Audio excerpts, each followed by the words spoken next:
What is happening, ladies and gentlemen, and welcome to Titanfall 2's review. So let us get right in. This is what you're introduced to when you first start up the campaign of Titanfall 2. A nice wee cinematic talking about the pilots and some of the history of the game as well.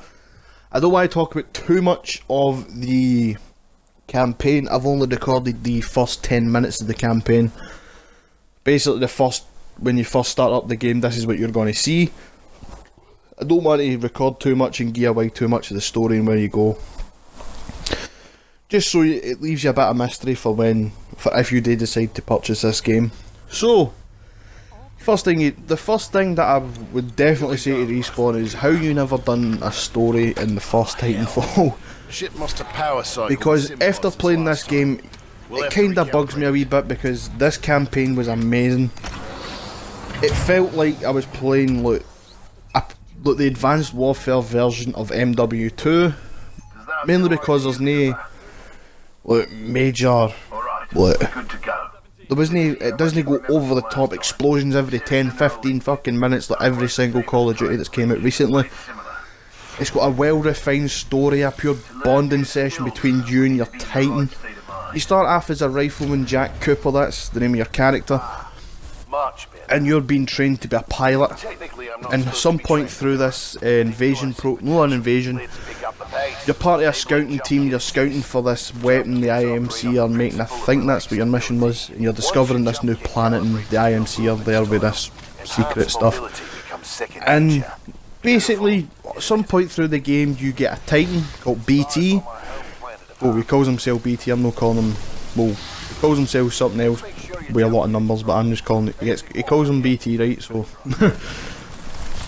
So basically, after you find BT and you become his pilot basically, all the way through the campaign you and BT bond, you build this like brothers in arms type bond in this game, which is quite good, and it adds to the story as well. And I really hope in the game after this you continue as Jack Cooper to see where else the games take Jack Cooper and BT. That is quite enjoyable. The two characters are really good, excellently voice acted, and the bond between them gets stronger as the game goes through, which is something that is good.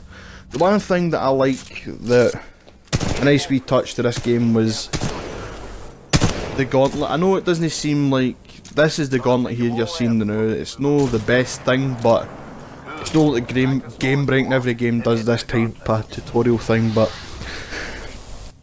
it just feels when I'm playing the gauntlet, it feels like I'm playing like the S&D mission from the start of MW4 when you're introduced to Salt McTavish, and you basically run through the SAS training stuff, like the gun training, and then the wee mock-up boat at the end.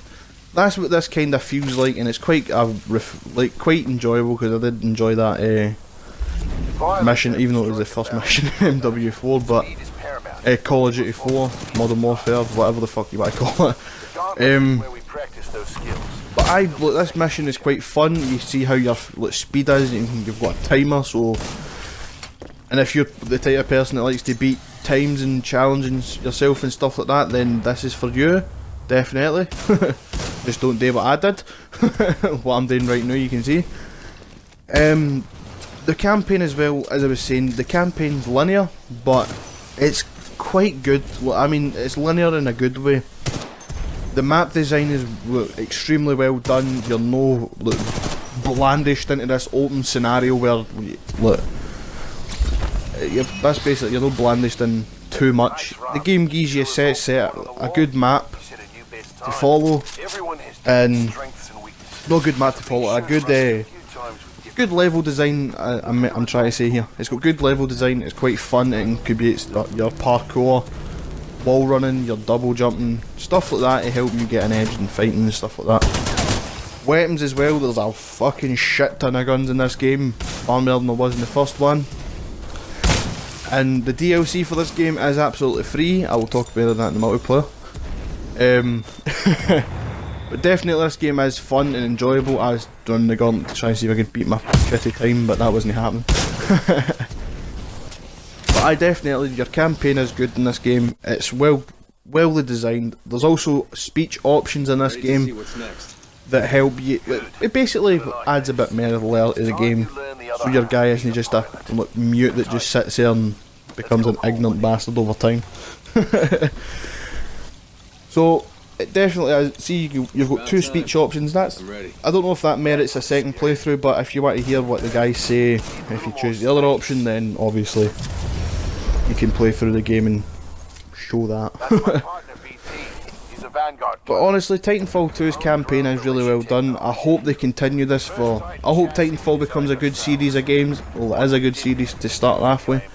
First game wasn't too good because it didn't have a good story. Well, it didn't have any fucking story, but this game is making up for that, and they've took all the improvements for the first game and they've added them into this game, which is quite good. It shows the developers are listening to...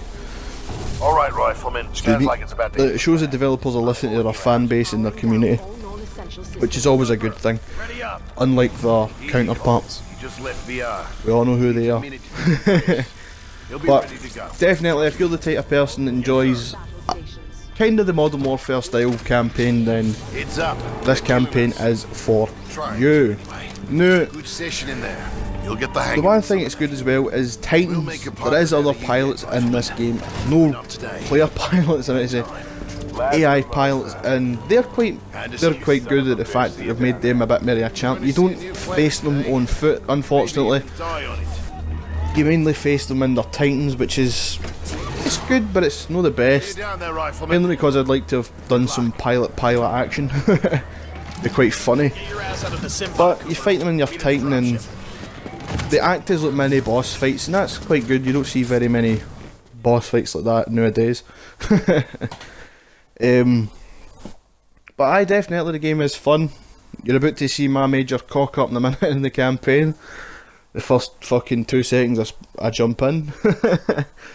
But I think that's mainly what I've got to say in the story. There's a lot of collectibles as well. There's pilot helmets that are in like places where you need to do your wall running and stuff like that. So it adds a bit of collectability, but basically if you like to scavenger hunt, that's for you as well.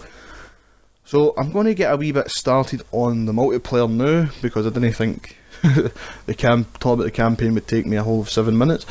So let us rock into the multiplayer. I'm going to say right after the bat, if you're a person that has not purchased Infinite Warfare or Call of Duty 4 Remastered, I would definitely say you should probably pick up Titanfall. It does what Infinite Warfare does, but 100 times better. The wall running's more refined, the maps are completely designed around this wall running system, and I'm hearing the COD fanboys now saying, Infinite Warfare does that. Infinite Warfare is pish. It's a waste of time, and it's pretty much a cash grab with all the supply drops and all the bullshit in the supply drops.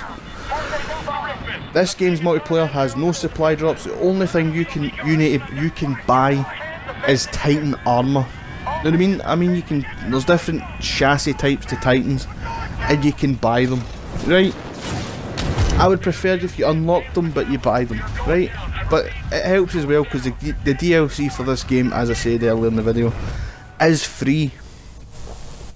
So these microtransactions actually help the game.